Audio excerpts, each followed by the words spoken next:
Oke, selanjutnya bahasa Indonesia materi pokok 2 membaca sastra.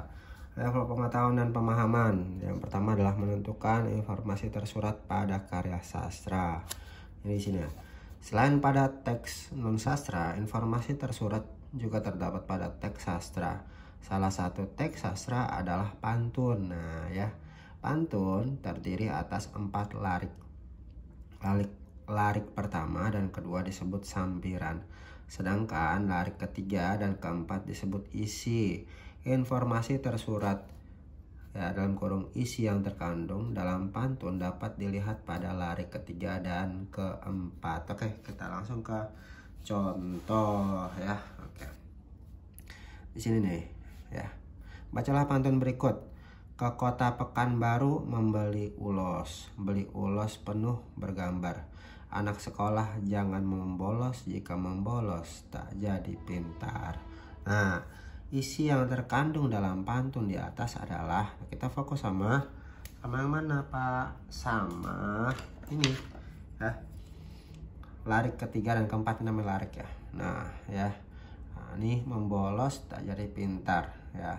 Isi yang terkandung dalam pantun di atas adalah A. Ulos yang bergambar, B. Nasihat membeli ulos, C. Anjuran ke kota Pekanbaru, D. Siswa harus rajin ke sekolah. Nah ya,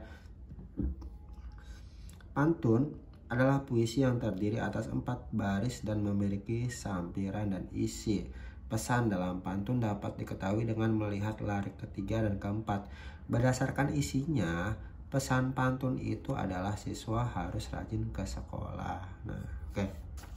Nah, jadi fokusnya ke larik ketiga dan larik keempat.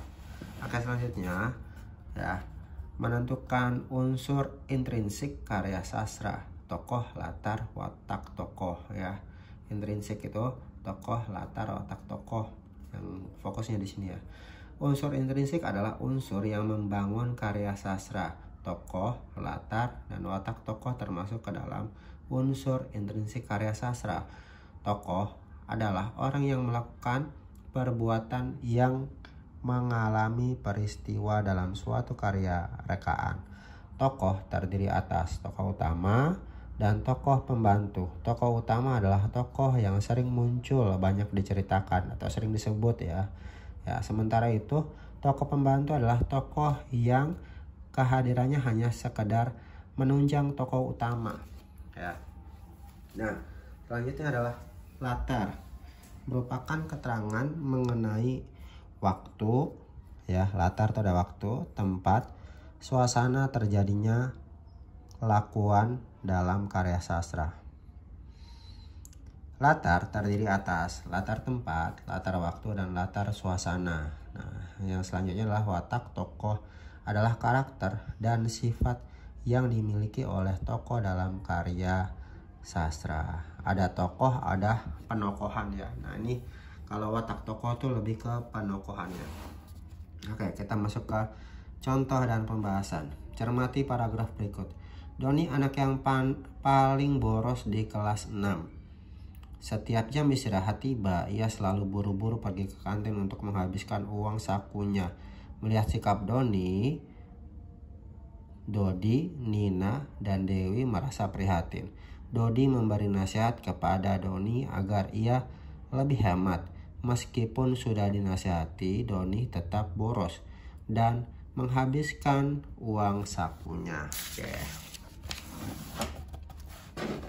Lanjut kita ya. Oke. Tokoh utama pada cerita di atas adalah A. Doni, B. Dodi, C.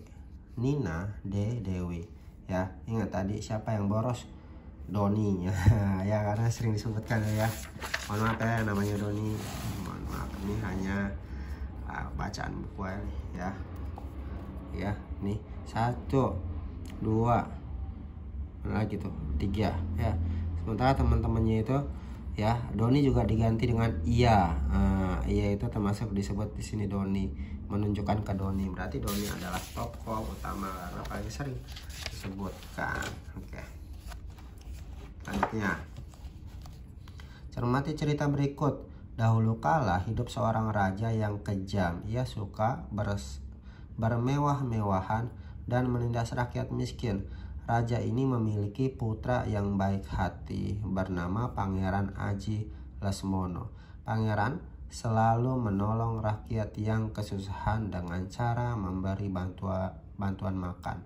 Perbedaan watak tokoh pada cerita di atas adalah: A. Raja baik hati sedangkan pangeran bermewah-mewahan. B. Raja baik hati sedangkan pangeran suka menindas rakyat. C. Raja bermewah-mewahan sedangkan pangeran suka menindas rakyat. D. Raja bermewah-mewahan sedangkan pangeran suka menolong rakyat. Nah, kalau dari cerita ini paling gampang ya. Jadi rajanya kan suka bermewah-mewahan dan menindas rakyat. Kalau pangerannya suka menolong rakyat. Nah, begitu ya. Jawabannya adalah D ya. Jadi kalau kita ngerjain bahasa Indonesia itu jangan takut sama kalimat yang banyak gitu ya.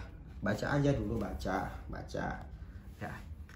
Nah, kalau kita lagi ngerjain soal, biasakan coba fokus dulu ke pertanyaannya, coba baru baca cerita yang panjangnya. Jangan sampai kita baca ceritanya panjang terus kita masuk ke pertanyaan kita baca lagi ceritanya 2 kali kerja tuh ya. Nah, selanjutnya menentukan makna kata atau simbol atau kias. Dalam karya sastra bersifat khas, ada yang menggunakan kata yang bermakna sebenarnya, ada juga kata yang bermakna tidak sebenarnya. Kata yang bermakna sebenarnya dapat dicari maknanya melalui kamus. Sementara itu, kata yang bermakna tidak sebenarnya terdiri atas 2 jenis, yaitu kias dan simbol ya. Makna kias merupakan makna kata atau ungkapan yang mengandung perandaian atau pengibaratan. Misalnya buah tangan yang bermakna kiasan oleh-oleh ya. Nah, selanjutnya makna simbol merupakan makna kata yang mengacu pada makna yang telah disepakati sebelumnya.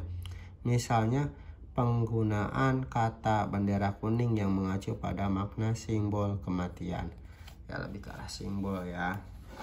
Kalau ini kan kekiasan ya. Nah, kalau yang ini ke simbol. Contoh soal dan pembahasan. Tinggi hati, akalnya kurang. Menyangka dirinya paling pandai. Takdir tidak membilang orang. Dengan manusia selalu berperang. Makna kias tinggi hati pada syair tersebut adalah, nah kalau pengerjaan ini berarti kita harus sering-sering baca ini ya, baca buku dan memahami. Oh, ini ada kata baru. Oh, ini kiasan nih, apa sih? Buah tangan, terus buah hati, terus apa lagi ya? Panjang tangan dan sebagainya. Nah, itu kiasan ya. Jadi untuk mencari tahu artinya kita harus banyak-banyak baca tuh ya. Kalau nggak baca ya kita bertanya kepada orang yang lebih paham ya. Jadi kalau kita ditanya tiba-tiba tinggi hati apa nih gitu, nah pasti kita nggak tahu. Tapi kalau kita udah pernah baca kita tahu ya. Nah, makna kias tinggi hati pada syair tersebut adalah: A. Bodoh, B. Serakah, C. Pemarah, D. Sombong. Nah, kiasan merupakan makna kata atau pengelompokan kata yang bukan makna sebenarnya. Dalam sebuah syair, sebuah kata seringkali bermakna kias. Dalam syair tersebut terdapat kelompok kata tinggi hati. Makna kias tinggi hati adalah sombong ya. Nah, kalau kita baru baca sekali syair ini, baru ketemu jenis tulisan kayak gini, dijamin bingung gitu ya. Tapi kalau udah terbiasa gitu, minimal udah pernah baca ya. Nah, mudah-mudahan kita bisa tahu. Oke, demikian, kita lanjut ke pembahasan selanjutnya di video selanjutnya. Oke, sampai jumpa.